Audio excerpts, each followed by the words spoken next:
The morning Margot Ellison lost her apartment. The sky over Schenectady was the color of old iron, and the wind came down the street in low, flat gusts that found every gap in a coat. She stood on the sidewalk outside the building, where she and her daughter had lived for 3 years, watching her neighbor Mr. Kowalski carry the last box through the front door, without being asked, because that was the kind of man he was, the kind who saw a woman losing her home and picked up what he could carry. A moving truck would have cost money Margot did not have. So instead, it was cardboard boxes and a borrowed dolly with a wheel that stuck every fourth rotation, and the quiet, specific humiliation of dismantling a life in full view of people who glanced once and then looked somewhere else the way people did when they recognized a situation they were afraid might be contagious. If you're enjoying this story, don't forget to hit the like button and subscribe. Drop a comment telling me where in the world you're watching from. I love hearing from you. Wren sat on a box labeled kitchen misk in black marker and held her stuffed rabbit by one ear. The rabbit's name was Captain. He had been captain since Wren was 4 and had decided that a rabbit who had been through as much as this one had been through deserved a title. Wren was 8 years old. She had her mother's gray eyes and her absent father's narrow face, and she had not cried once all morning, which somehow made everything worse, because an 8-year-old who doesn't cry when her home is being packed into boxes is an 8-year-old who has already learned to manage her fear in private, and that is not something a child should know how to do. Are we going to Grandma's house? For now, baby. Just for a little while. How little? Margot didn't answer that one. She didn't have an answer that wouldn't be a lie.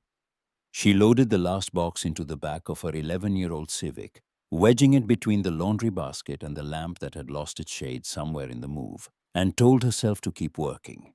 Movement was the only defense against the weight of days like this. If you stopped moving, the weight found you. It settled on your chest and your shoulders and behind your eyes, and it made you sit down. And once you sat down on a day like this, it was very hard to stand back up. She had lost her job at the regional medical center 4 months earlier. Not fired, eliminated.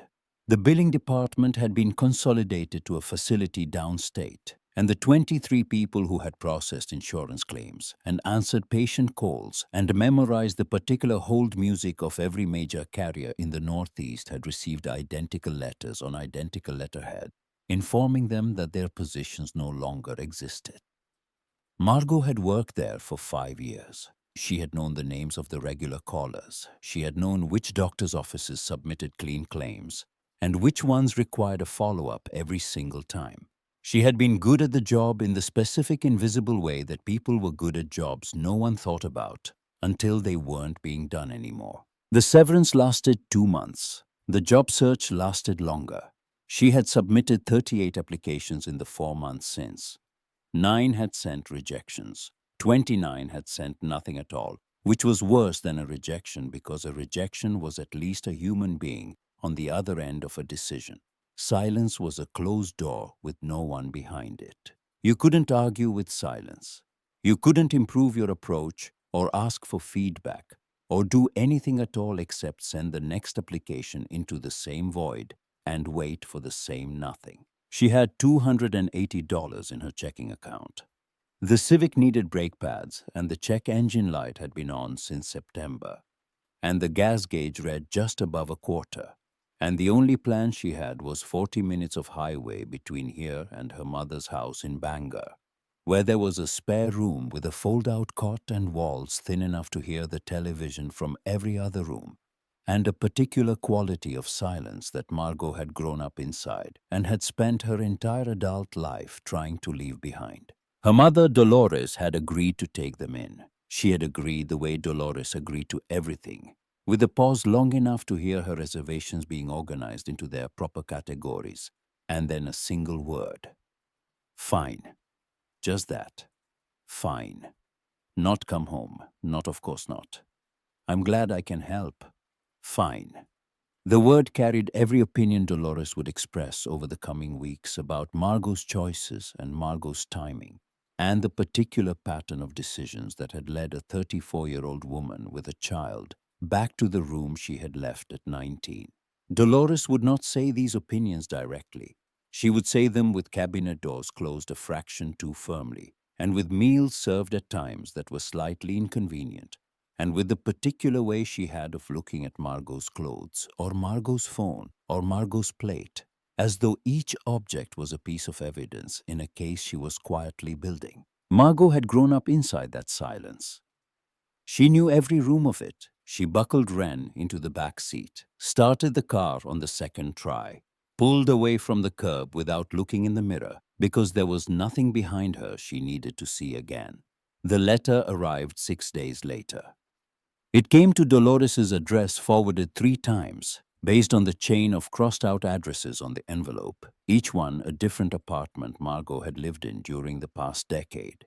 Each crossed-out line, a place she had tried and left and tried not to think about. The return address was a law office in a town called Cresswell, in a part of coastal Maine that Margot had never visited and could not have found on a map without help. Her name was on the envelope, her full legal name which no one used, which appeared only on tax documents and the lease agreements she no longer held. She read it at the kitchen table while Wren was at school, and Dolores was watching a daytime program in the other room, at a volume that made conversation impossible, which was how Dolores preferred things. She read it once and set it down. Then she picked it up and read it again. The letter informed her that she had been named as the sole heir to a property known as the Ashford Estate, located outside the town of Cresswell in Harwick County, Maine. The property had belonged to a man named Theodore Ashford, her father's maternal great-uncle, a man Margot had never met and whose name she had heard exactly once years ago in a conversation her father had not finished before changing the subject. Theodore Ashford had died at the age of 91 with no surviving spouse, no children, and a legal proceeding surrounding his estate that had taken nearly 5 years to clear probate. There had been distant relatives who contested the will. Those relatives had since either died or withdrawn their claims. Margot was what remained, the last name on the list, the heir by elimination. The estate, the letter said, included the main house, several outbuildings, and approximately 35 acres of land on the coast of Harwick County. The property had been unoccupied since 1985. At the bottom of the letter was a line Margot read 3 times before it settled into meaning. Please be advised that the property carries no liquid assets. The inheritance consists of the land and structures only. No money. Just a house that had been empty for nearly 40 years on a piece of coastline she had never seen. She put the letter face down on the table and went to make coffee. The machine in Dolores's kitchen was older than Wren and made a sound during the brewing cycle that was not quite mechanical and not quite animal, but somewhere in between a low-strained wine that Margot associated with her entire childhood, and with the particular flavor of mornings that had already gone wrong before they started. She called her sister Judith that evening. Judith was 41, lived in a suburb outside Portland, owned her house outright, and had the particular confidence of a person who had made careful decisions at every turn and found the results satisfactory. She loved Margot. She also found Margot's trajectory through adulthood quietly baffling. And the bafflement came through in her voice, the way weather came through a window that didn't seal properly, not as a gust, but as a constant draft you eventually stop noticing until someone pointed it out. 35 acres and a falling down house in Harwick County. A pause long enough for Margot to hear Judith's opinion forming. Margot, honey, you cannot live in a house that's been empty since Reagan's second term. I haven't decided anything yet. You have $200. You have a daughter. Mom's place is not a long-term solution, and we both know that. What you need right now is a job, not a project. I said I haven't decided anything. Did you ask the lawyer about property taxes? Because if it's been sitting for 40 years, there could be back taxes that become your problem the second you sign. Margot hadn't asked that yet. I'm trying to help, Judith said, and her voice shifted into the register she used when she wanted Margot to understand that what followed was not criticism but concern, which was a distinction Judith believed in and Margot had never been able to locate. Sometimes an inheritance is actually a liability in a legal envelope. People think they're getting something, and instead they're stuck with a sinkhole they can't sell and can't afford to fix. I read about a family in Vermont who inherited a coastal property, and it cost them $40,000 just to get the environmental assessment done before they could even list it. You read a lot of articles, Judith. I'm trying to help. I know. A pause. Then Judith more gently. Let me know what you decide. But please be practical. Margot thanked her and hung up and sat in the dark of the small room Dolores had given them, where Wren was asleep in the fold-out cot by the window, with Captain tucked under her chin, and the thin walls led through the television, and the ceiling was low in the way that made Margot feel like the room was slowly pressing down on everything inside it. She picked up the letter and read it again, and folded it along its original creases and put it in the front pocket of her bag. She called the lawyer the next morning. His name was Philip Calder, and he spoke with the deliberate, unhurried cadence of a man who had delivered complicated news many times and had learned that the delivery mattered as much as the content. He told her that the property taxes had been paid through a small trust Theodore Ashford had established for that purpose, and that the trust had just enough left to cover one more year. After that, the responsibility passed to whoever held the deed. He told her the house had been built in 1889 by Theodore's grandfather, a shipping merchant who had made his money in the coastal freight trade. 4 stories of locally quarried granite, 12 rooms, a carriage house, a stone cottage at the far end of the property that had served as a groundskeeper's residence, and a greenhouse that had mostly surrendered to the weather decades ago. He told her the house overlooked Harwick Bay, and that the last person to occupy it had been Theodore himself, in the winter of 1985, and that the circumstances of his departure were not entirely clear in the records available. He told her she was under no obligation to accept. She could decline, and the property would revert to the county. But he also told her that if she wanted to see it first, he would arrange access. What was he like? Theodore Ashford. Do you know anything about him? A pause. The sound of old paper being handled with care. The file I have is quite old, Miss Ellison. What I can tell you is that he was a private man. Very private. He had little contact with the outside world in his later years. There are notes in the original probate filing suggesting the estate may contain personal effects of some historical significance, but there was never a formal interior inventory. The house has been sealed since he left it. Sealed how? Locked. Boarded in places. Utilities disconnected sometime in the late 80s. But structurally based on the most recent survey, the main house is considered sound. The granite holds up. It was built to hold up. Margot thought about the fold-out cot and the pressing ceiling, and the television through the walls. She thought about the 38 applications and the 29 silences and the $280 that felt less like a number and more like a boundary, the edge of a surface past which there was only air. I'd like to see it, she told Dolores over dinner.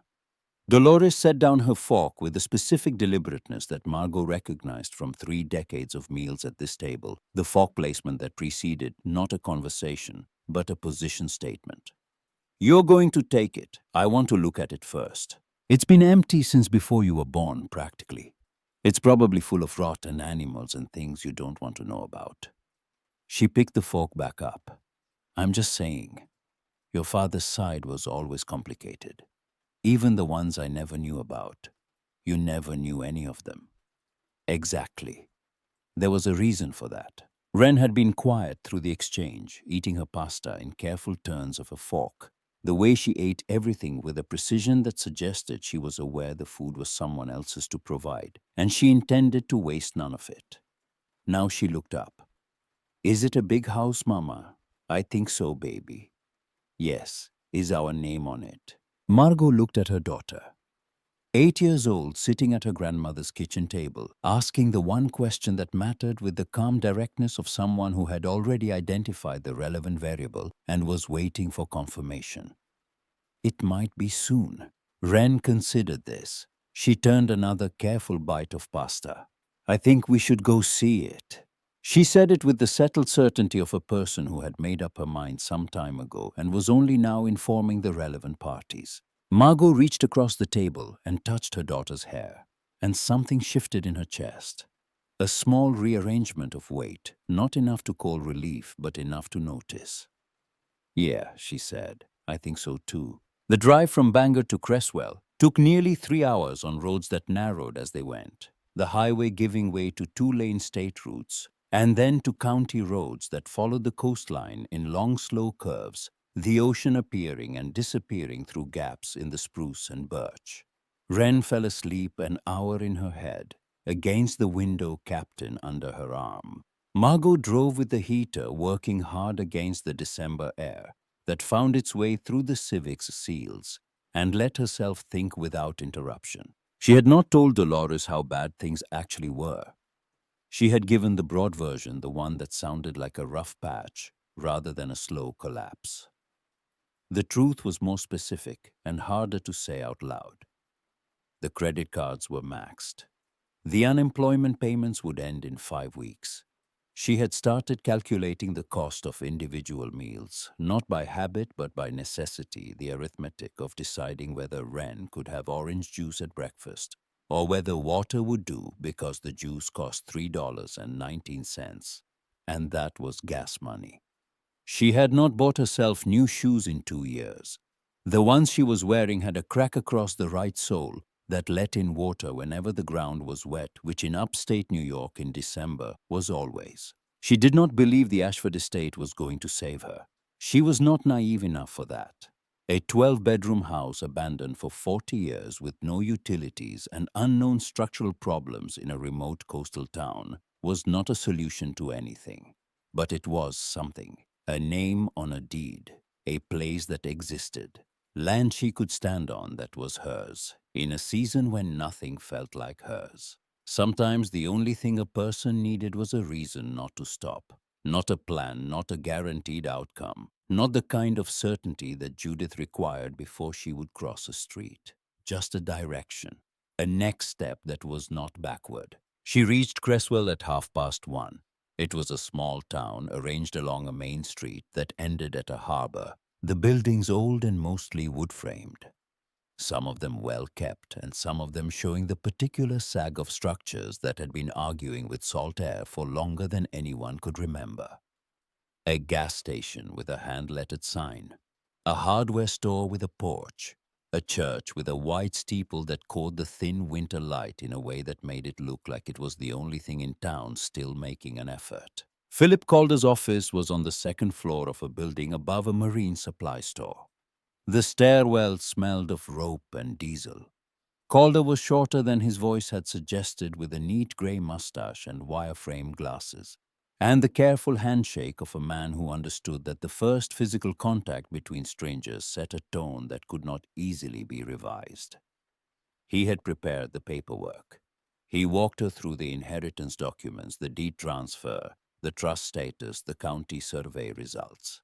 He answered her questions with the same unhurried patience he'd shown on the phone, pausing between answers, as though each one deserved a clean space around it. When she asked about the personal effects mentioned in the file, he pulled out a manila folder so old the edges had gone soft and turned through it slowly. "This is from the original probate filing." The surveyor at that time noted what he described as an extensive collection of items in the lower levels, though he noted that access was limited by the condition of the interior. He had not proceeded past the ground floor. "Lower levels meaning the basement." "I believe so, yes, but I want to be clear with you, Miss Ellison. No one knows what's in that house. There was never a complete interior assessment. The building was surveyed structurally from the exterior and the ground floor only." "What kind of man was Theodore Ashford?" Calder leaned back. The chair made a sound that suggested it had heard this question before. "From what the file suggests, he was a collector. He spent decades traveling. Europe, extensively parts of South America. He was in the shipping trade in his early years, the family business. But by the 1960s, he had settled at the estate full-time and rarely left the property after that. People in town remember him as eccentric, private. The older residents remember deliveries being left at the gate because he did not want people approaching the house. He closed the folder. Other than that, I can tell you very little. He lived the kind of life that does not leave much trace in public record. Margot signed the papers. Calder gave her the keys, 3 of them, on an old iron ring, heavy and dark with age. He gave her a county map with the property marked in red pen and told her the nearest hardware store was the one she had passed on the way in, and that electricity could be restored to the main line with a call to the county utility office, though the interior wiring would need to be inspected before anything was actually turned on. She thanked him and shook his hand and walked down the stairs to the street where Wren was waiting beside the car, eating crackers from a bag and studying the harbor with the particular expression she wore when she was absorbing a new place, taking it in the way other children took in playgrounds, with an eye for how things were arranged and what they meant. Did we get it? We got it. Wren processed this. Captain hung from her left hand by one ear. Can we go see it now?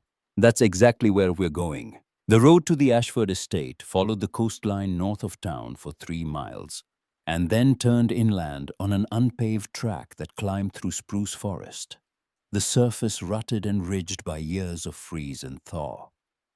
Branches had grown across the road in places, forming low arches that scraped the roof of the Civic.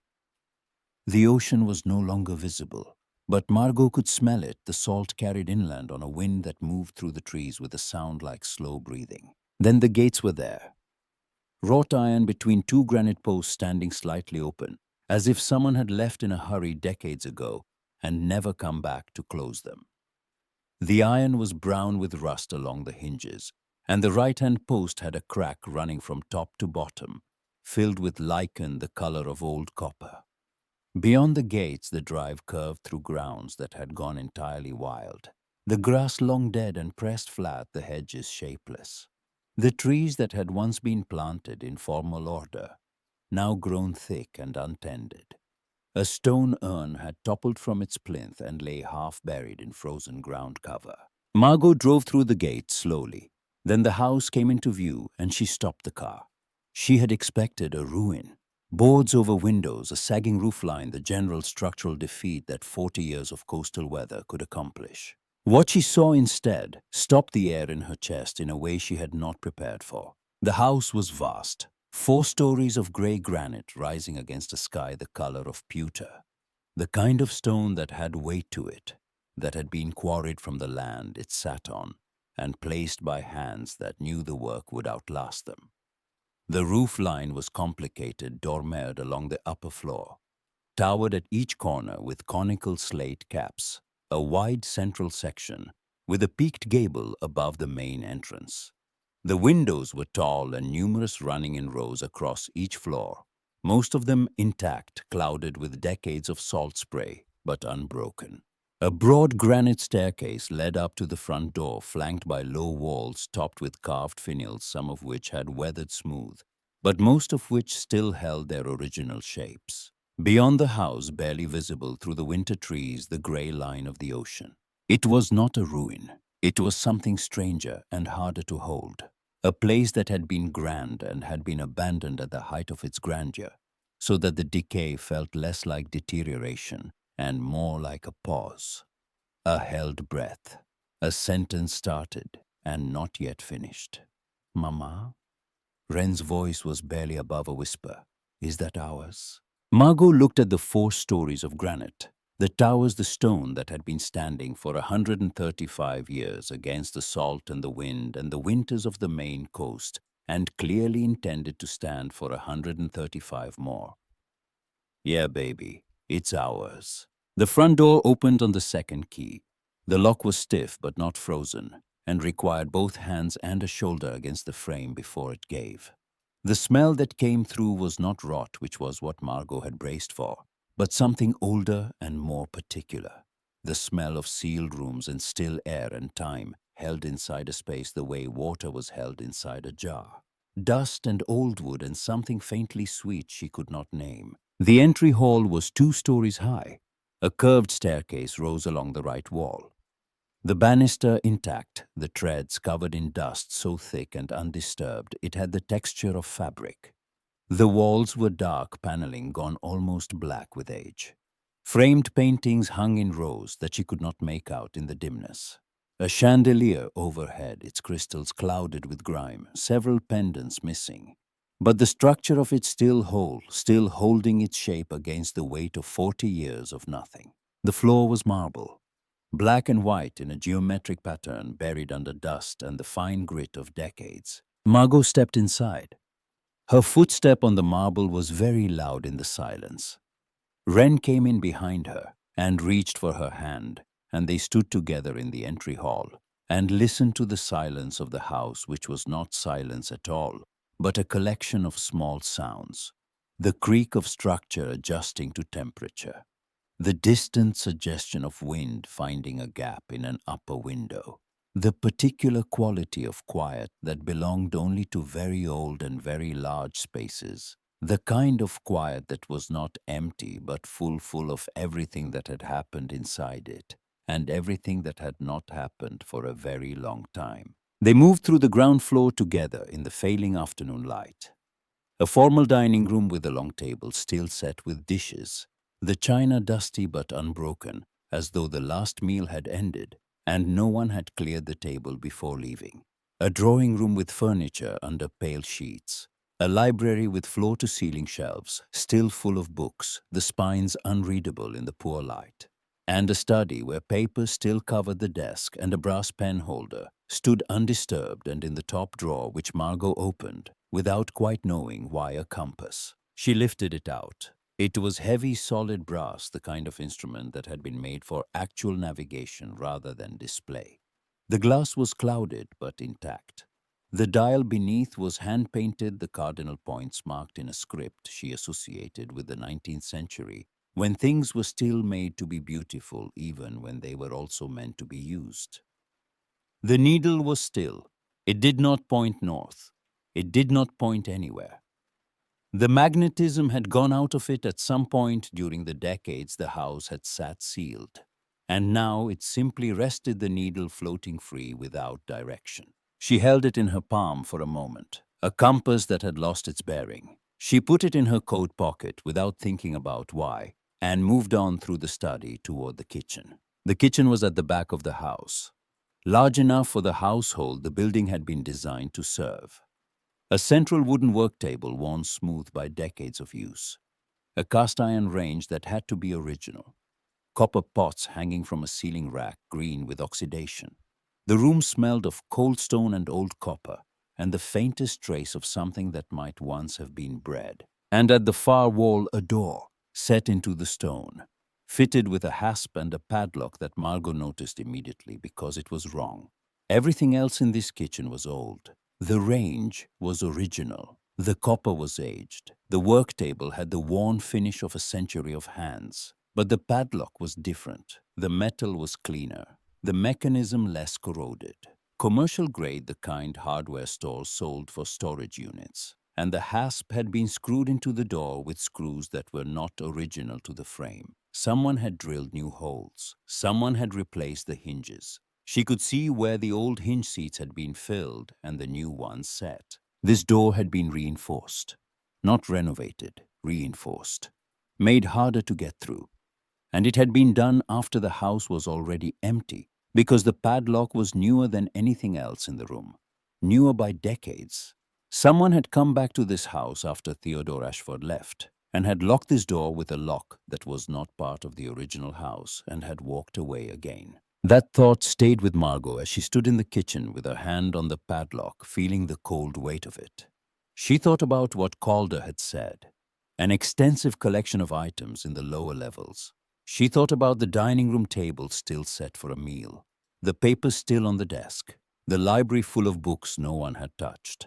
A man who had left everything in place as though he intended to return, and then had not returned. And a door to the lower levels that someone had made very certain would not be opened easily. Mama. Wren was standing beside her looking at the door, her small flashlight pointed at the padlock. She looked at it the way she looked at things she was thinking about, with the steady patience of a child who did not rush her own conclusions. This house has secrets. Margot looked at the stone door, at the padlock that did not belong, at the hasp screwed into wood that was older than her grandmother. She reached into her coat pocket and felt the compass there, the cold brass, the weight of an instrument that had once known how to find direction and had lost that knowledge somewhere in the years the house sat sealed. Yeah, baby, I think you're right. She didn't try the door. Not today. The light was failing, and they had no proper flashlights, and the staircase beyond that door.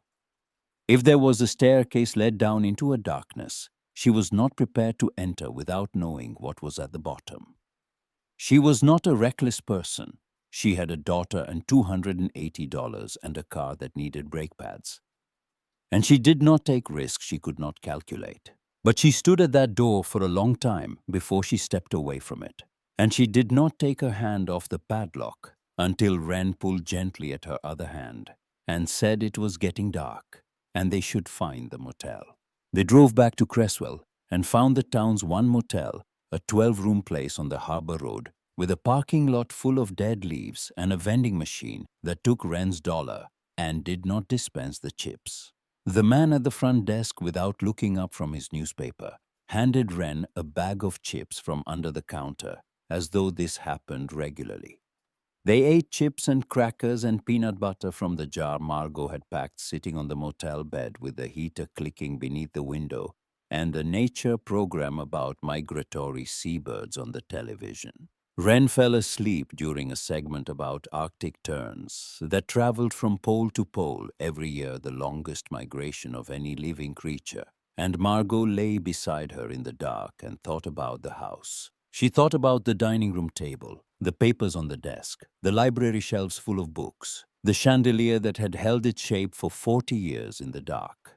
She thought about a man described as a collector, a man who had traveled Europe and South America, who had been in the shipping trade, who had come home to a granite house on the Maine coast and lived inside it with whatever he had gathered, and then one day in 1985 had left and had not come back. She reached into her coat pocket on the chair beside the bed and felt the compass, drew it out and held it in the dark, the brass cold against her palm.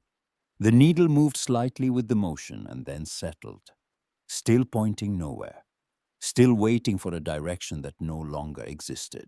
She thought about the padlock on the kitchen door, newer than everything else, installed after the house was already empty. You reinforced a door from the outside when you wanted to make sure something stayed where it was, not to keep something out, to keep something in. Theodore Ashford had sealed that door. He had reinforced it and padlocked it and left the house and driven away from Creswell and never come back. Whatever was in the lower levels of that house, he had decided it needed to stay there. And then he had died. And the house had sat sealed for 40 years, while the legal proceedings ground through their slow years. And at the end of all of it, there was Margot Ellison, 34 years old, $280 in the bank. Her name on a deed, her daughter, asleep beside her in a motel room, in a town she'd never heard of, a week ago holding a dead compass in the dark. Tomorrow she would go back to that house with proper flashlights and work gloves and the crowbar from the hardware store she intended to buy first thing in the morning. She would go back, and she would open that door, and she would go down whatever stairs lay beyond it, because she had come this far on nothing, and whatever was beneath that house had been waiting there for 40 years in the sealed dark, and she did not believe it had been sealed to be forgotten. She believed it had been sealed to wait. She closed her hand around the compass. The brass warmed slowly against her skin. Outside, the wind moved through the spruce trees along the harbor road, and somewhere north along the coast on 35 acres of wild ground above a gray bay, the granite house sat in the dark and held its breath, patient, full of things not yet found, waiting for morning the way it had been waiting for everything, with the specific certainty of stone that had been placed to last. She bought a second flashlight at the gas station on the way out to the estate the next morning. A heavy one, the kind utility workers used with a beam wide enough to fill a room rather than just point at a corner of one. The man behind the counter looked at her. purchases 2 flashlights, extra batteries, heavy work gloves, disposable dust masks, a box of contractor-grade trash bags, a small crowbar, and then looked at her, and then looked at Wren, who was standing by the door holding Captain by one ear and studying the candy rack with the disciplined attention of a child who had learned not to ask for things that cost money. "You the one who inherited the Ashford place." News traveled the way it always did in towns this size. Not through any particular channel, but through the air itself, the way salt traveled, getting into everything without anyone noticing when it started. Yes. He nodded with the slow deliberateness of a man who had been in Cresswell long enough to know what that meant and was deciding how much to say about it. "My father did repair work out there once, long time ago before Ashford left. Said the man had more things inside that house than he'd seen in any one place in his life. Had to use the kitchen entrance because Ashford didn't like people coming through the front. Said there were rooms full of old things, the kind that came from a long way away. He set a change on the counter. That's all I know. Old stories." Margot thanked him and loaded the bags into the trunk and pulled out of the lot and thought about what he'd said the entire drive north along the coast road. Rooms full of things, the kind that came from a long way away. Wren had been quiet since they left the motel, which was not unusual. She was a child who processed the world internally before announcing her conclusions. But the quality of her silence this morning was different. It had intention in it. When they turned onto the unpaved track and the branches began scraping the roof of the Civic, she spoke.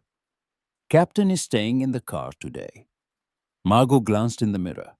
Captain was on the seat beside Wren rather than under her arm. This was new. "How come?" "Because what we're doing today is serious work, and Captain would be in the way." She said it with the tone of a person who had weighed the options carefully and arrived at the only reasonable conclusion. And Margot felt something move in her chest that was close to laughter. But was not. Laughter was something warmer and more complicated. The specific feeling of watching your child become a version of themselves you had not anticipated, and finding that version both startling and exactly right. The estate looked different in morning light, less severe. The granite caught the low winter sun at an angle that pulled warmth out of the gray, and Margot could see details she had missed in the failing afternoon. The carved stonework above the entrance figures worked into the arch. The remains of what had once been a formal garden to the south side of the house, the beds outlined in stone, something that might have been a rose arbor, collapsed against the wall. She could see the ocean beyond the eastern tree line, a flat gray band that merged with the sky at a seam so faint it might not have existed at all. She parked and sat for a moment. Then she picked up the heavy flashlight from the passenger seat and got out. In the kitchen, the door was as she had left it. The broken hasp hanging loose, the padlock on the floor. The smell from below came up through the gap in the frame, cool and dry, and layered with something she still could not identify, but that made the skin on her arms tighten. She put on the work gloves, checked both flashlights, looked at Wren, one hand on the wall going down. "If I tell you to stop, you stop." Wren nodded. She had her small flashlight on already, the beam pointed at the stone floor. Margot put her foot on the first step. "If you're enjoying this story so far, don't forget to hit the like button and subscribe. Drop a comment telling me where in the world you're watching from. I love hearing from you." The stairs were steeper than they had looked from above. 14 of them, which she counted, each cut from the same granite as the walls, each one smooth in the center, in a pattern that told her these stairs had been used often and for years before the house was sealed. The walls on either side were unfinished stone, the mortar between the blocks dark with age. The temperature dropped with each step. By the time her foot found level ground at the bottom, the air had changed completely, cooler by 10 degrees, and carrying a stillness that felt almost physical, as though the air itself had not moved in 40 years. She swept the flashlight beam in a slow arc and stopped breathing. The basement was not one room. It was a corridor, wide stone floored with a low arched ceiling, and doors on both sides spaced evenly down its length. The corridor extended beyond what the beam could fully reach, disappearing into darkness that had a quality to it she had never encountered before. A darkness that was not simply the absence of light, but the presence of long unbroken time, the accumulated weight of decades in which nothing had changed, and no one had entered, and the air had simply sat. The floor was thick with dust, but clear of debris, as though the corridor had been swept clean before the house was sealed, and nothing had entered since. Wren came down the last 2 steps and stood beside her, and they both looked into the corridor without speaking. The only sound was their own breathing and the faint creak of the structure above them, the house adjusting to the cold, the way old buildings did, talking to itself in a language made of wood and stone and temperature. "How far does it go?" Margot aimed the beam to its limit. At the far end, a larger door, and beside it what looked like an electrical panel mounted to the wall. Far enough. The first door on the left opened without resistance. The room beyond was small, perhaps 15 feet by 12, and lined entirely with wooden racks running floor to ceiling, each slot sized for a cylindrical object. Not wine bottles, though the racks had been designed in the same fashion. Tubes, cardboard and metal tubes of varying diameter, each one capped at both ends, stacked horizontally with the careful regularity of a library's shelving system. Each tube had a small paper tag attached with string handwritten numbers in a neat, compact script. There were more than 100 of them. Margot pulled a tube from the nearest slot. Cardboard thick-walled, the caps fitted tightly. She worked one cap loose and tilted the tube, and a rolled cylinder of canvas slid into her gloved hand, wrapped once in thin cotton muslin that had yellowed with age. She unrolled the first inch carefully, just enough to see what was there. Oil paint. Old oil paint. The surface cracked in a fine web pattern she had read about once in a waiting room magazine, an article about museum conservation she had picked up, because the alternative had been a 2-year-old sports publication. Cracklura. The word came back to her from that magazine the way forgotten things sometimes did, arriving without warning, at the exact moment they became relevant. The distinctive pattern that appeared in paintings centuries old. She could see part of a background, a deep brown black, the kind of ground color she associated with something old enough that the darkness was not a choice, but a consequence of time acting on pigment. She rolled it back and rewrapped it and slid it carefully into the tube and replaced the cap and stood very still in the small room with 100 tubes in the racks around her. She did not open any more of them. She photographed the room instead, every rack, every tag she could reach, working a small camera she had grabbed on impulse from the clearance rack at the gas station that morning. A basic digital point and shoot she could not entirely explain buying, except that something in her had been paying attention to the locked door, the lower levels, and the quiet weight of everything she did not yet know. The shutter sound was very loud in the quiet. The second room on the left was locked. None of the keys on the iron ring fit. She moved on. The third room held crates. Wooden crates stacked 3 and 4 high, stenciled with symbols and numbers she could not read. The wood was old, but the stenciling was intact. Some of the crates were the size of a piece of furniture. Some were the size of a suitcase. All of them sealed with screws rather than nails. The joints between lid and crate fitted so tightly that no light showed through. She photographed them all. The first door on the right held something she was not prepared for. It was not crates or tubes. It was open shelving along 3 walls, and on the shelves were objects of worked gold. Not coins, not jewelry, though. There was some of that on the lower shelves. These were larger pieces, bowls and vessels and figures and fragments of things she could not identify. All of a style she had seen once on a television program about civilizations that had existed in South America before the arrival of Europeans. The kind of objects that lived behind glass in major museums and were discussed in the particular reverent tone that people used when they were talking about things that had survived centuries and wars and ocean crossings, and the systematic destruction of the cultures that had made them. The surfaces were unmarked by tarnish or corrosion because gold did not corrode. They sat on the shelves as clean and complete as the day they were made, whenever that was 500 years ago or 1,000. Margot stood in the doorway and could not speak. She had spent 5 years answering phones at a medical billing office and had learned to keep her voice level through almost anything angry patients. Insurance denials the particular frustration of people who had been on hold for 40 minutes and needed someone to receive the full weight of that. She had thought her composure was reliable, but she stood in the doorway of that room and could not produce a single word for a full minute while the flashlight moved across the shelves. Wren came to look over her arm. "Are those real?" "I think so." The voice she heard coming out of her mouth was flat and careful. The voice she used when she needed to stay level when the alternative was something she could not afford. "I don't know yet." At the end of the corridor was the large door. Beside it, the electrical panel turned out to be a light switch array, not a breaker box. She flipped the first switch. Nothing. The power had been disconnected decades ago. But taped inside the panel door was a card in a plastic sleeve, yellowed and faded. She peeled it free carefully and held it close to the flashlight. An inventory list, typewritten. Columns of numbers and letters and descriptions. The paper was old, but the plastic had preserved it. She read down the first column, read it twice. The fourth column was headed Est, value 1983. She ran her finger down it. 5 figures, 6 figures. One entry read 4,500,000. Another read 8,200,000. Another read 12 million.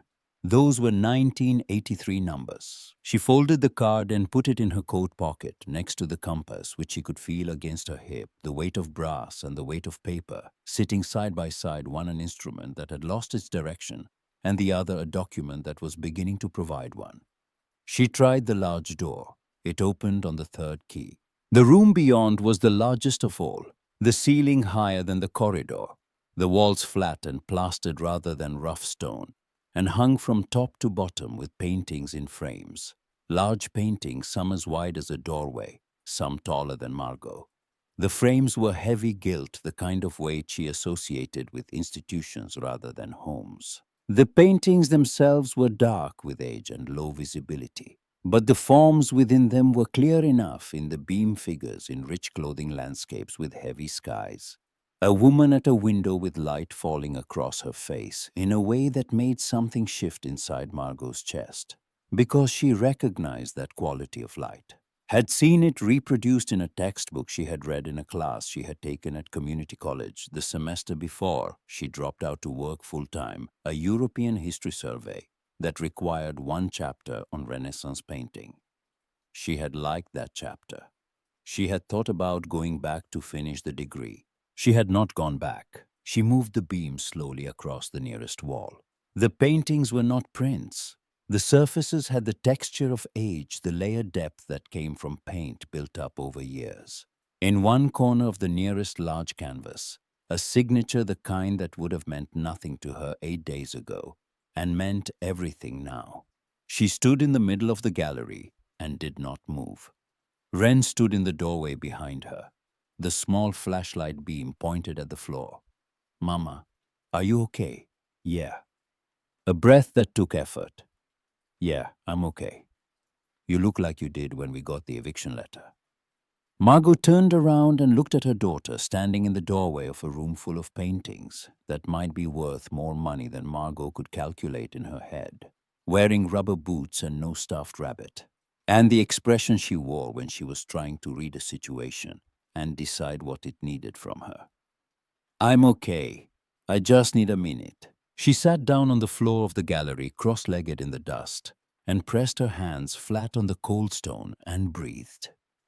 In her pocket, the compass sat against the inventory card, and the card's numbers moved through her mind without order. The 1983 valuations, the decades of art market movement since, the room full of gold that did not corrode, the 100 tubes of rolled canvas, each one tagged in a collector's careful hand. She did not know what it added up to. She was not an appraiser or an art historian or anyone who could translate what she was looking at into a figure that would hold up under professional scrutiny. But she knew it was not nothing. She knew it was very far from nothing. She got up and photographed the gallery. Every painting, every frame, every signature she could find.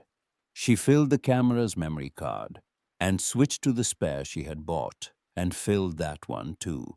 She worked methodically 30 seconds on each piece, enough detail that someone who knew what they were looking at could tell her what she was actually dealing with.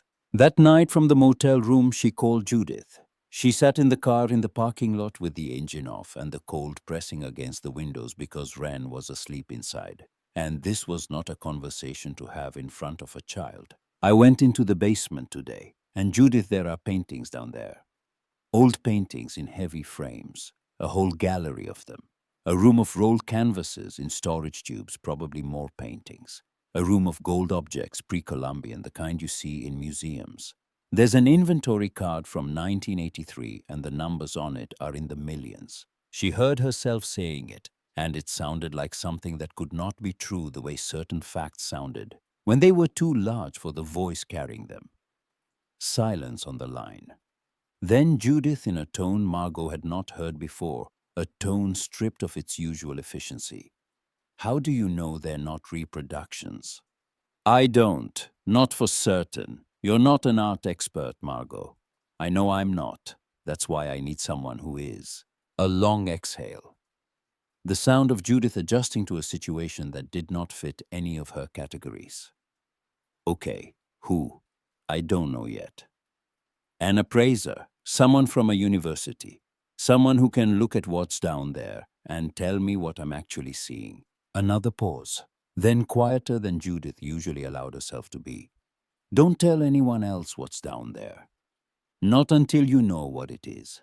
If there's any chance this is real, you do not want people knowing about it before you understand your legal position. That was the first time Judith had said something about the estate that did not contain a warning or a correction. It was tactical, it was protective.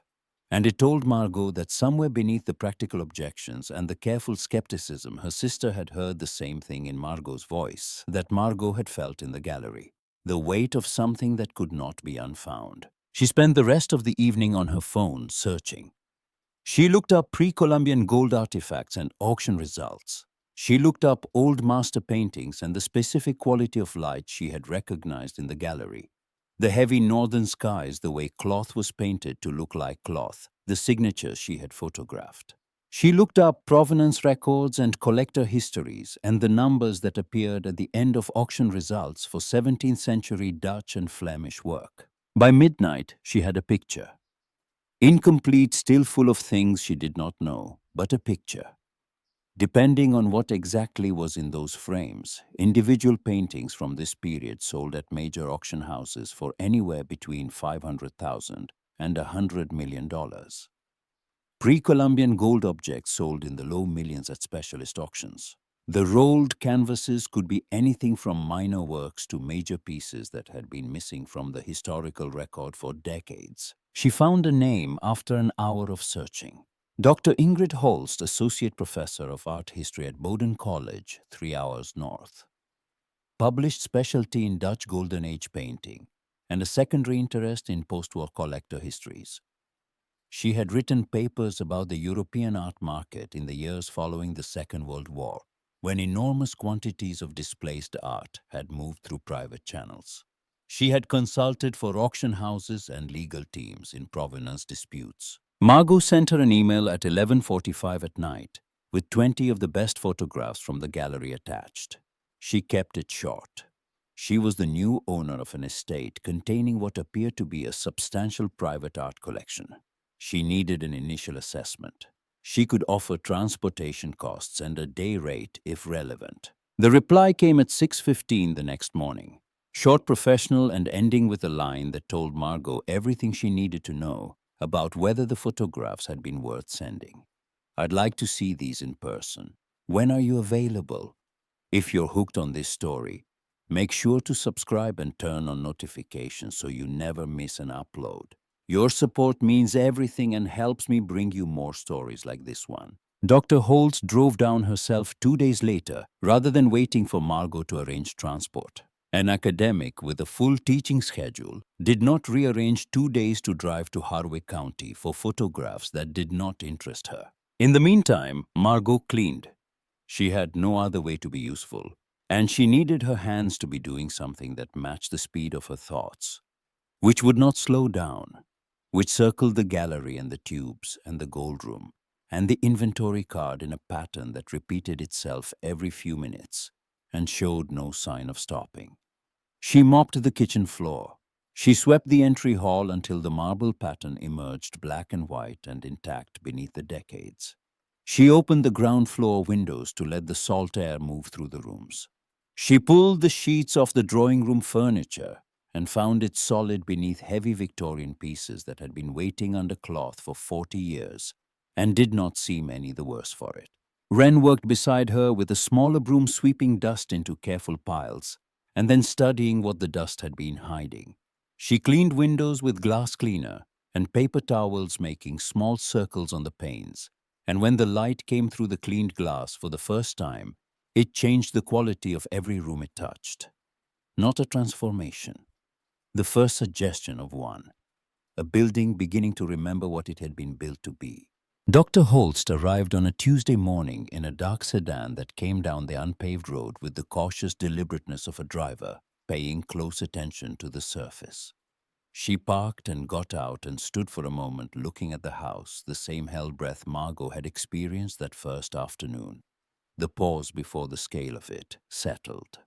She was compact and precise in her movements with short dark hair and wire-framed glasses, and the specific economy of motion that belonged to people who organized large quantities of information as a profession. She carried a leather bag and a hard case with equipment Margot did not recognize. She shook Margot's hand, looked at Wren with a brief professional acknowledgement, looked back at the house. How long has it been standing? 1889. And empty since when? 1985, as far as anyone knows. Holst looked at the stonework, the windows, the carved arch above the entrance.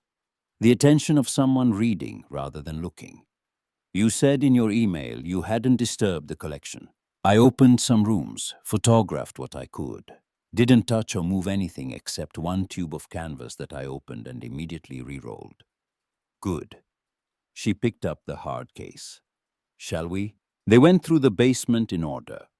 Holst moved through each room with an efficiency that made Margot understand she was in the presence of someone who had spent decades training a specific kind of attention, the kind that could extract information from a surface the way a geologist read rock. She carried a small device she pointed at paintings and objects without explaining what it measured. She was quiet for most of the tour, noting things internally without commenting on them. In the tube room, she stood still for 30 seconds and then reached for a tube and read the paper tag. She did not open it. In the gold room, she stood in the doorway for a full minute without moving. Margot watched the expression on her face, the careful academic composure managing itself against something it had not expected to encounter at this scale. In the gallery, when Margot opened the large door, and the light from both flashlights moved across the hanging paintings, Holst made a sound that was not a word, just a breath that came out differently than the one that went in. She stepped into the center of the room and turned slowly, the beam moving across frames and surfaces and signatures. She stopped at a painting on the far wall, large, maybe 5 feet wide, a landscape with figures beneath a sky layered in gray and gold. She moved close and directed her light at the lower right corner, where a signature sat painted in the same oil as the rest of the canvas. She stayed there for a long time. When she finally stepped back, her face had changed. The composure was still present, but something behind it had shifted in the specific way of a person who had found what they spent their career looking for, and found it larger than they had prepared themselves to find. Miss Ellison. Her voice was level but not entirely steady. I need to ask you something as a professional who needs to understand the full scope of what I'm looking at. Do you have any idea what your great-uncle's collection might be worth? Margot thought about the inventory card in her pocket, the 1983 numbers, the auction results she had read on her phone at 2 in the morning. I have some idea. Holst looked at her. Then she looked back at the painting on the far wall, the landscape with the gray-gold sky. The figure you might be thinking of is probably not large enough. The silence that followed occupied the gallery the way the cold occupied the stone completely, and without room for anything else. Margot stood 40 feet below a house that had been sealed for 4 decades and felt the number she had been carrying in her mind, the number she had been carefully assembling from fragments and estimates, and late-night searches shift upward in a way she could not yet calculate. Holst worked through the night. She moved through the gallery, painting by painting, with a portable UV lamp that revealed things invisible under normal light. Under paintings, repairs the boundaries between original work and later restoration. She made notes in a small notebook in a concentrated shorthand developed over decades. She photographed each piece with a professional camera at multiple exposures and multiple angles. She did not narrate as she worked, and the silence of her working was more informative than commentary would have been, because the silence meant she had not yet found a reason to stop. Margot sat on the camp stool she had thought to bring and watched and did not interrupt. She had sent Wren upstairs to the drawing room sofa with their coats as blankets and Captain retrieved from the car, and the kitchen door left open so the light from below reached the ground floor. She could hear nothing from above, which meant Wren was asleep, which meant one of them would be rested tomorrow. At 2 in the morning, Holst sat down and poured herself the last of the thermos coffee and opened her notebook. 18 paintings in this room. I need laboratory analysis and archival research for definitive attribution. There are 2 I'm reasonably uncertain about. They may be high-quality period copies. The remaining 16 I've formed a working assessment of. She paused. I want to share it with you with the understanding that a working assessment is not a final determination. She read the names from her notebook. Not all of them, just the attributions, the name she was assigning to each painting as a preliminary hypothesis. Margot wrote them down. Some she recognized from the community college textbook she had not thought about in 15 years. Some meant nothing to her yet, but would mean everything soon. If these attributions hold, Holst said, and I believe the majority will, the paintings in this gallery alone represent a private collection of a scale and quality that has not appeared on the market in the past 30 years. Individual pieces on this list would be significant discoveries for any major auction house. Together, they represent something museums and institutional collectors would consider extraordinary. She closed the notebook and looked at Margot with an expression that contained both the excitement of discovery and the weight of what discovery required. There are also questions about provenance, about where these works came from and under what circumstances they changed hands. Those questions matter legally, and they matter ethically, and they will need answers. She paused. But none of those questions change the fact of what is in this room. They left the basement at 2:30, and Margot locked the kitchen door behind them and checked the lock and then checked it again. They drove back to Cresswell in separate cars. Wren across the back seat of the Civic with Captain under her chin, the motel's vacancy sign glowing through the fog that had come in off the harbor. 3 days passed. Holst returned to Bowden and began the archival work, reaching out to colleagues with the careful discretion of someone who understood that the wrong word in the wrong professional circle could set things moving in directions that were difficult to redirect. Margot continued cleaning the estate, working through the ground floor, room by room, opening windows, pulling sheets, sweeping and mopping, and discovering what lay beneath the layers. She found the journal on the 4th day. She had been cleaning the study desk more thoroughly than the first walkthrough had allowed, pulling each drawer fully out to wipe the tracks. And when she pulled the center drawer past its stop, she heard something shift behind the back panel. A false bottom fitted so precisely it had not rattled or shown a seam. Beneath it, a slim leather journal. The handwriting inside was small and precise. The entries were dated. The most recent was from December of 1984. 2 months before Theodore Ashford had left Cresswell for the last time. She read the December entry at the kitchen work table while Wren was reading in the library. He had written about a shipment arrived in October, which he described as the most significant acquisition of the past decade, now placed in the lower gallery. and at the bottom, in slightly different ink, as though added later, the same day, a single line. There are people asking questions I cannot answer safely. I do not know yet what I will need to do. She held the journal in her lap and looked at that line for a long time. Then she put it carefully in her bag next to the compass which she had been carrying every day without deciding the way people carried things that had become part of how they moved through the world. Objects that no longer needed a reason to be in your pocket, because the absence of them would feel like the absence of something more important than an object. On the fifth day in the late afternoon, a car Margot did not recognize came down the unpaved track and stopped at the iron gates. She was on the front steps with a bucket of soapy water and a scrub brush working on the carved stonework above the entrance when she heard the engine. The car was a black SUV, recent model, clean in a way that said it had not come from Cresswell or anywhere near Cresswell. It sat at the gates for a moment with the engine running. Then the driver's door opened and a man got out. He was perhaps 50, well dressed in a way that was careful rather than flashy. A dark wool coat, leather gloves, shoes that were not meant for unpaved roads.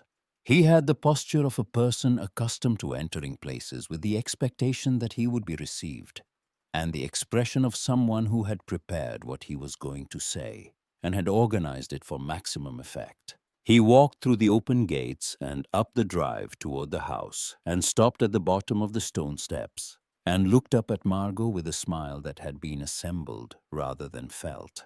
"Miss Ellison, I hope I'm not intruding. My name is Victor Renault. I represent the Renault family of Bruges. My grandfather, Edmond Renault, was a dealer in European art in the post-war period. He had a long professional relationship with Theodore Ashford. He sold Mr. Ashford a number of significant works over the course of several decades." He paused, letting the information settle, watching her face, the way people watched faces when they were measuring a response. "I've come because my family believes that several of those works were transferred under circumstances that were not entirely proper. Procedural irregularities in the documentation. Questions about the chain of ownership that were never resolved during my grandfather's lifetime." He smiled again. "I'm not here to cause trouble, Miss Ellison. I'm here because my family would very much like the opportunity to examine the collection and determine whether any of our concerns are warranted. I'd like to see the basement if you'd be willing." Margot stood on the steps with the scrub brush in her hand and the bucket of soapy water at her feet and looked at this man who had arrived without warning at a property she had owned for 12 days and who knew about the basement. He knew about the basement. He had not said, "I understand there may be a collection." He had not said, "We've heard rumors." He had said the basement, specifically, as though he knew exactly what was there and exactly where it was. And the line from Theodore's journal moved through her mind with the cold clarity of something that had been written 40 years ago and had arrived precisely now. "There are people asking questions I cannot answer safely." This was the person, or the descendant of the person. The questions Theodore could not answer. The reason he had reinforced the kitchen door from the outside. The reason he had driven out of Cresswell in the winter of 1985 and never come back. She set the scrub brush down on the step. She did not step back and she did not step forward. "My name is on the deed, Mr. Renault. If your family has a legal concern about any item in this estate, you're welcome to file it through proper channels with my attorney." She heard her own voice level the billing office voice, the voice that had handled people who were angry, and people who were desperate, and people who believed that volume or persistence could change the outcome of a situation that had already been decided. "But you are not coming into this house, and you are not going into the basement." His smile did not change, but something behind it did. The adjustment of a person recalculating. "Miss Ellison, I think you may be misunderstanding my intentions. This could be resolved very simply if you'd allow me to." "I'm not misunderstanding anything. You arrived at my property without an appointment. You asked to access a part of the house you should have no knowledge of. And you've told me your family has unresolved concerns about items you haven't seen. That is not how legitimate claims work." She picked up the scrub brush. "I have a lawyer." Her name is Sarah Oakley. You can find her through the State Bar directory. Anything you say to her. Not to me. Not here." Renaud stood at the bottom of the steps for a moment longer. The smile had gone, and what was beneath it was not anger exactly, but something harder and more practiced. The expression of someone who had expected to walk through a door and found it locked, and was now assessing whether to push or come back with a different approach. "I'll be in touch through your attorney then." A pause. "But Miss Ellison, I want you to understand that my family's interest in this matter is serious, and it is not going to go away simply because you've changed the locks." He turned and walked back down the drive and through the gates and got into the black SUV and sat there for a moment before starting the engine. Margot watched from the steps. Her hands were shaking, but she kept them at her sides where the shaking would not be visible from the drive. She did not move until the SUV had reversed onto the road and the sound of its engine had faded entirely into the trees. Then she sat down on the step and put her face in her hands and breathed. Wren appeared in the doorway behind her. She had been inside. She had seen the car and heard the conversation through the open entry hall. She sat down beside Margot on the cold granite and did not say anything for a while. "Was that a bad man, Mama?" "I don't know yet. Maybe. He knew about downstairs." "Yes, he did." Wren was quiet for another moment. Then she reached into Margot's coat pocket and pulled out the compass and held it in both hands, turning it so the dead needle shifted and settled, and shifted again, pointing at nothing. Finding nothing, offering no direction at all. "We should call the lady from the college, the one who looked at the paintings. We should tell her about him." Margot looked at her daughter sitting on the granite steps of a house she had owned for less than 2 weeks, holding a brass compass in both hands, thinking clearly in a situation where Margot's own thoughts had scattered like startled birds. 8 years old, and already the steadiest person in the room. "Yeah, baby, that's exactly what we are going to do." She called Holst that evening. She told her about Renaud, about his specific knowledge of the basement, about the journal entry from December 1984, and the people asking questions. Theodore could not answer safely. Holst listened without interrupting. When Margot finished, there was a long silence, the particular silence of an academic connecting pieces of a pattern she had already suspected. "The name Renaud appears in post-war dealer records," Holst said. Edmond Renaud operated out of Brussels and Bruges in the 1950s and 60s. He was one of several dealers who moved works through private channels in the years following the war. Some of those transactions were legitimate. Some were not. His name appears in connection with works that have since been identified as having been displaced from Jewish families during the Nazi occupation of Belgium and the Netherlands. Another pause, longer. "I need to tell you something, Margot.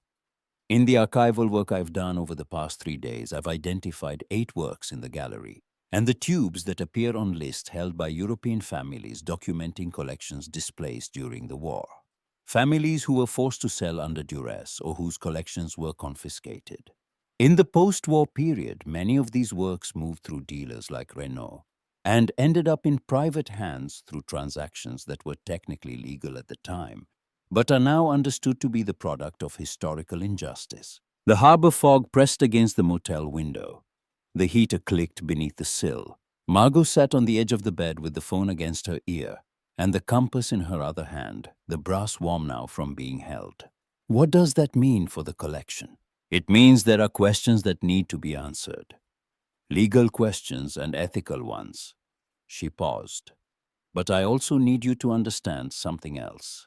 The partial assessment I've completed so far covering the gallery paintings with clear provenance and the tube works I've been able to cross-reference suggest a collection value in excess of $300 million at current market rates. That figure will increase as the remaining works are assessed. The gold objects will require specialist appraisal, but initial estimates place them between 40 and 80 million. She let the number land. "We are not finished. But what I have assessed so far puts the total above 350 million. Margot pressed her hand against the cold glass of the motel window. Outside, the fog had erased the harbor and the boats and the water, and everything else leaving only the white-gray blankness of a world that had been simplified to its most basic element, which was the inability to see what was in front of you until you moved closer. And a man who may be connected to the dealers who sold Theodore these works, some of which were stolen from families during the Holocaust, has just arrived at my front door, asking to be let into the basement. Yes. Holst's voice was careful now in a way it had not been before. That is exactly what has happened. And what you do next, Margot, matters more than the number. It matters more than any of it. The fog pressed. The compass sat in her palm.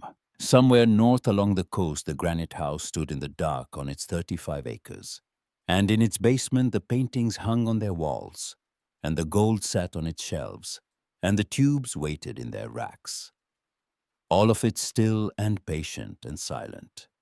The way things were silent when they had been waiting for a very long time and had just begun to understand that the waiting might be almost over.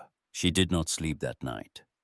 She lay in the motel bed with the phone dark on the nightstand and the compass on the pillow beside her and the fog pressing against the window, and she thought about the number. And then she stopped thinking about the number, because the number was not the thing that required her attention. The thing that required her attention was the man who had stood at the bottom of her steps and smiled a smile that had been built rather than felt, and who had known about the basement without being told. She thought about Theodore Ashford writing in his journal in December of 1984.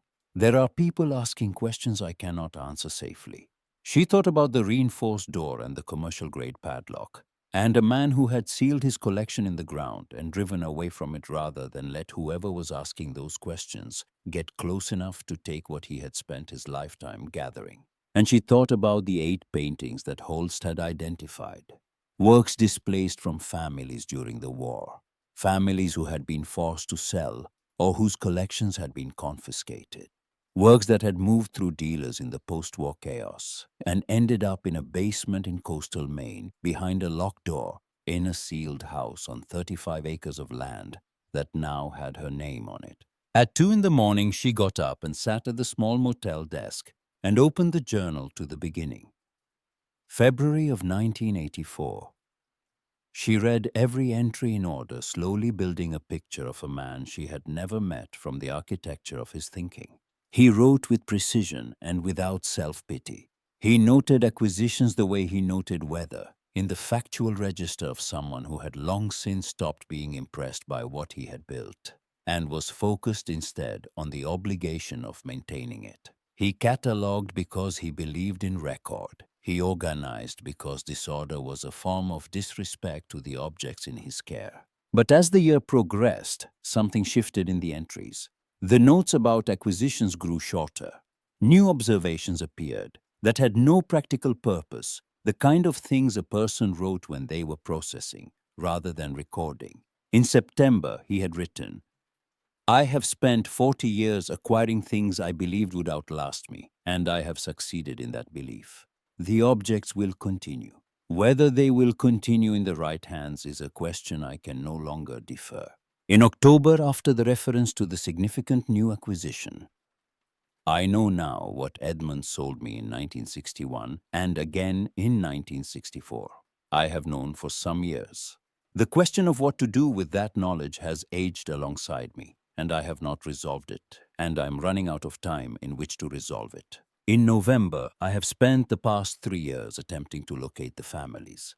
The records are incomplete. The dealers who handled the transfers are dead or unwilling to speak. Edmund's grandson has contacted me twice this year. He does not want resolution. He wants silence. Silence protects his family's name. Silence protects the transactions. I am not willing to provide it, but I do not yet know how to break it without losing everything I have built." And December, the final entry, the one she had already read. "There are people asking questions I cannot answer safely. I do not know yet what I will need to do." Margot closed the journal and sat with it in the dark. Theodore Ashford had not been a man who acquired stolen art knowingly and kept it without conscience. He had been a man who discovered years after the fact that some of what he had been sold carried a history he had not been told about. And he had spent the last years of his life trying to find the families those works belonged to, trying to make it right. And he had been threatened by the very dealer whose grandson had appeared at Margot's gate 5 days ago, 40 years later, still wanting silence. Theodore had not succeeded. He had run out of time. He had sealed the collection and left it for whoever came after him. And the last line of the journal was not an admission of failure. It was a transfer of responsibility. He had trusted that the person who found the collection would finish what he could not. She put the journal down and picked up the compass from the pillow and held it. The brass was cold. The needle sat motionless under its clouded glass, pointing at nothing, offering no direction. But direction, Margot thought, was not always the thing you needed.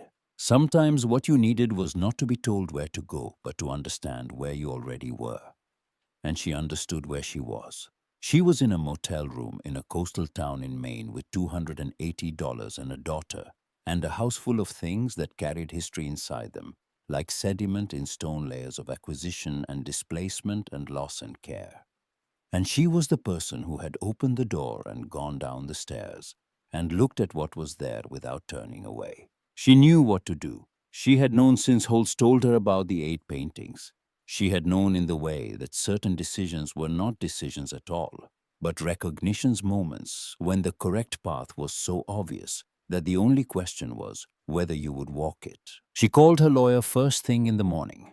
Sarah Oakley answered on the second ring with the brisk attentiveness of someone who had been expecting this call. Margot told her about the journal. She read the relevant entries aloud. She told her about Victor Renault and his arrival at the estate, and his knowledge of the basement and his request for access. The line was quiet for a moment. Then Oakley spoke with the specific clarity she used when legal territory was being established. If the journal establishes that Theodore Ashford was aware of provenance concerns and was actively attempting to locate the displaced families, that strengthens your position significantly. It demonstrates good faith in the chain of ownership. It also raises questions about Renault's claims, because if his grandfather was the dealer who sold works with disputed provenance and then pressured Theodore to remain silent about it, any legal claim from the Renault family would be undermined by their own role in the original transactions. She paused. I'm going to need the journal, and I'm going to need to make some calls. The calls took 4 days. Oakley was thorough in the particular way that good lawyers were thorough, which was to say she did not move quickly, but she moved in the right direction with enough force that the things she moved stayed moved. She contacted the FBI's art crime team. She contacted the Art Loss Register in London.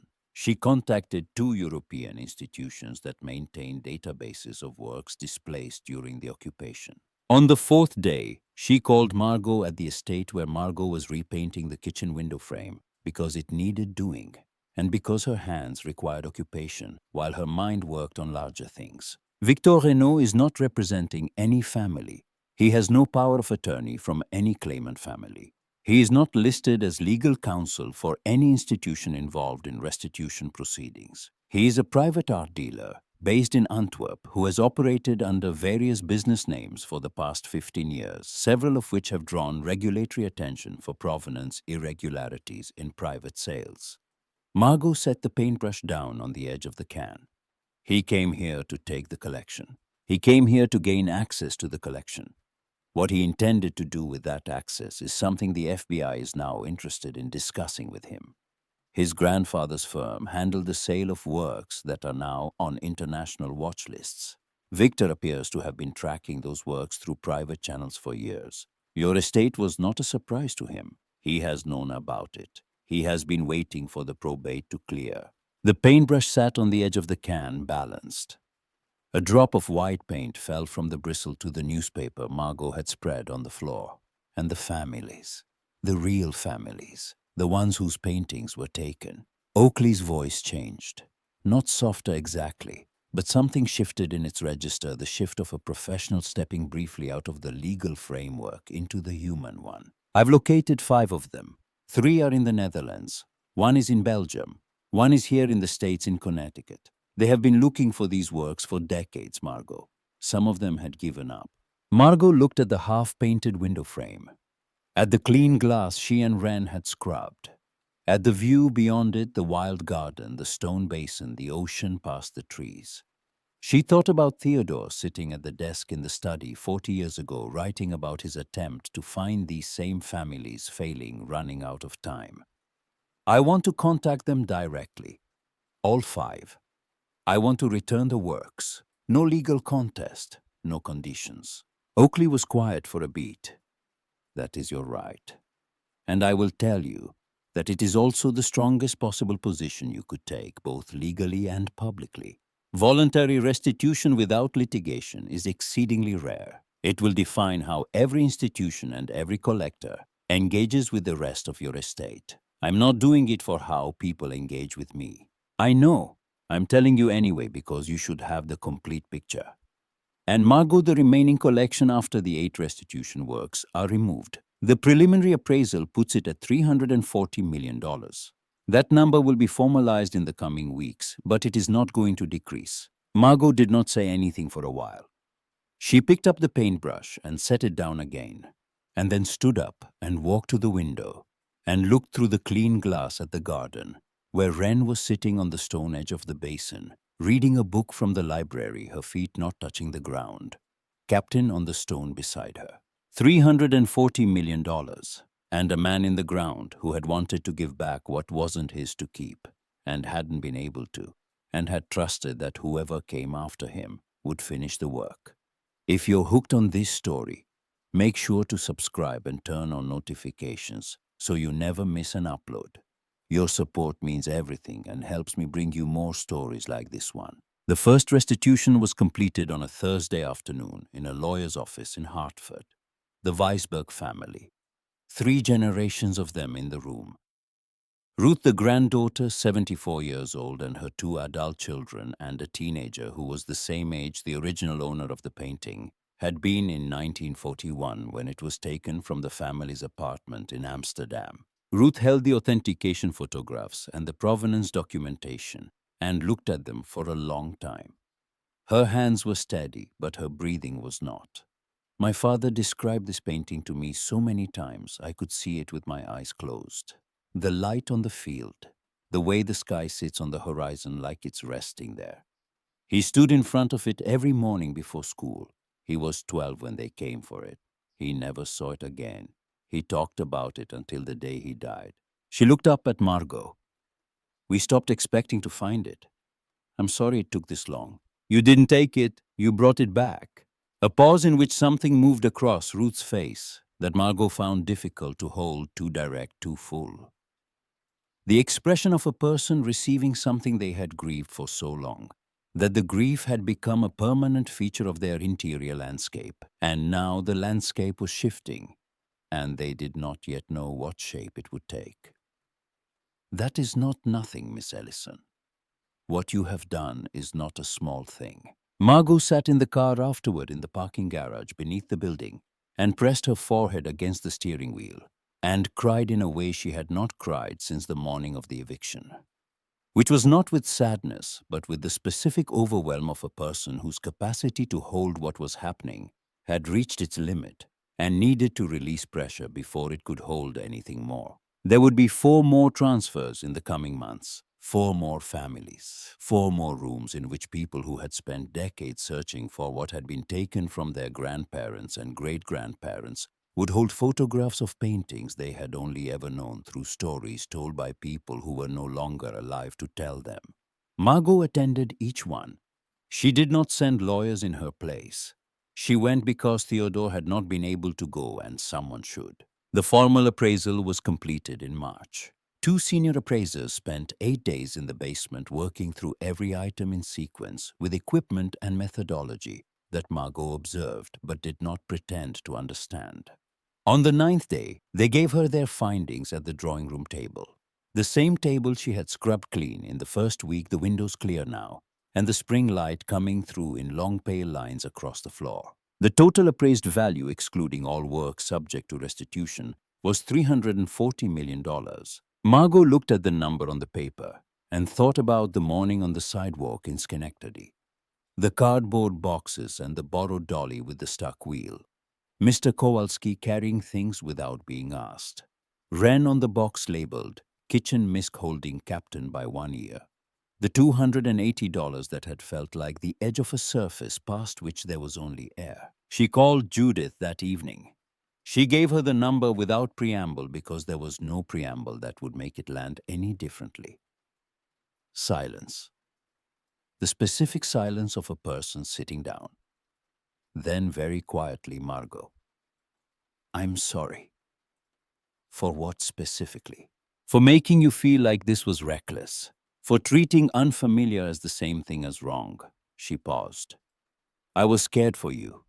You had Wren and you had nothing and I was scared. But I said it in ways that were not kind, and I'm sorry for that. You were trying to protect me. Protecting you and believing in you are not the same thing, and I should have done both. Margot sat with that for a moment in the drawing room, with the spring light moving across the floor, and the chandelier clean overhead, its crystals catching the late afternoon in a way that broke the light into small bright fragments that moved slowly across the walls. Come and see it, she said. Bring the kids. Come for a weekend. Dolores came first, 2 weeks later, arriving in Judith's car because Dolores did not drive distances and had not driven distances in years and considered anything beyond the Bangor city limits to be an expedition requiring the support of others.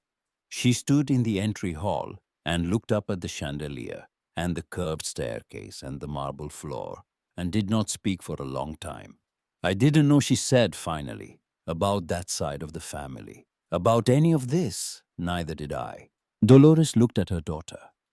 You always were the one who went toward things instead of away from them. She said it quietly, and it did not sound like criticism, which was the thing that surprised Margot most. It sounded like Dolores was naming something she had always seen but never formed into words, something she had perhaps been afraid of, the quality in her younger daughter that moved toward the unknown rather than away from it. The quality that Dolores had spent 30 years trying to train out of her, because she had believed with the conviction of a woman who had grown up without money and raised children without help. That caution was the only reliable tool, and that anything unfamiliar was a threat wearing a mask. That girl of yours, Dolores said, and the warmth in it was so sudden and so real that Margot had to close her eyes for a moment. She wants to show me the garden. The garden was being restored. A landscape firm that specialized in historical properties had been working from photographs found in the library images from the 1920s, when the estate was still occupied and the formal plantings were intact. The stone basin had been cleared and held water again. The rose arbor along the west wall had been rebuilt. The beds were edged and planted and beginning to show the first green suggestions of what they would be by summer. Judith came on a Saturday in May with her husband and her 2 children, who ran through the grounds with the particular delight of children encountering more space than they had ever been allowed to occupy at once.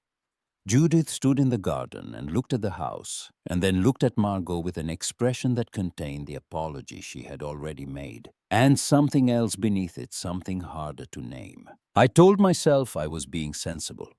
Every time I pushed back, every time I said, be practical, be careful, think about this, I told myself I was the responsible one.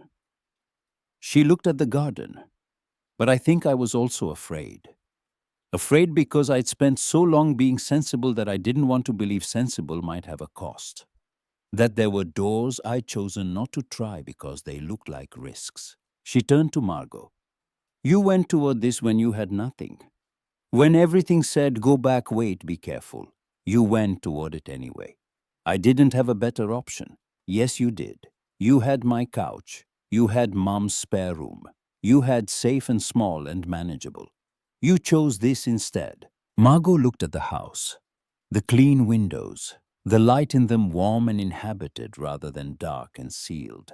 Wren visible through the drawing room glass cross-legged on the floor, with a book captain beside her. The library opened on a morning in early June, when the air through the windows carried the salt and pine smell of a Maine coast summer.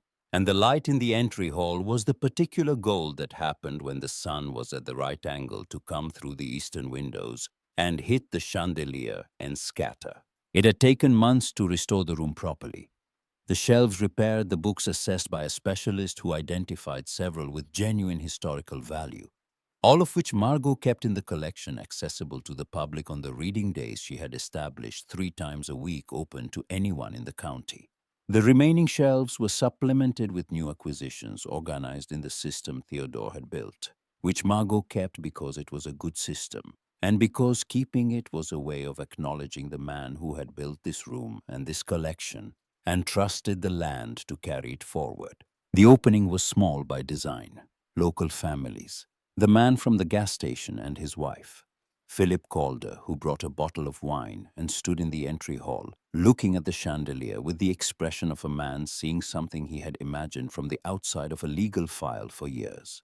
Mr. Kowalski, who had driven 5 hours from Schenectady because Margot had called him, and he had said he would come without hesitation, the same way he had carried her boxes without being asked. And Mrs. Calloway from the motel front desk. She had replaced the man who had been there when Margot first arrived, and she had gotten to know Margot over the long winter months of cleaning and restoration, bringing soup to the estate on days when she noticed the Civic in the drive past dark, never asking questions, just leaving the container on the front steps and driving away.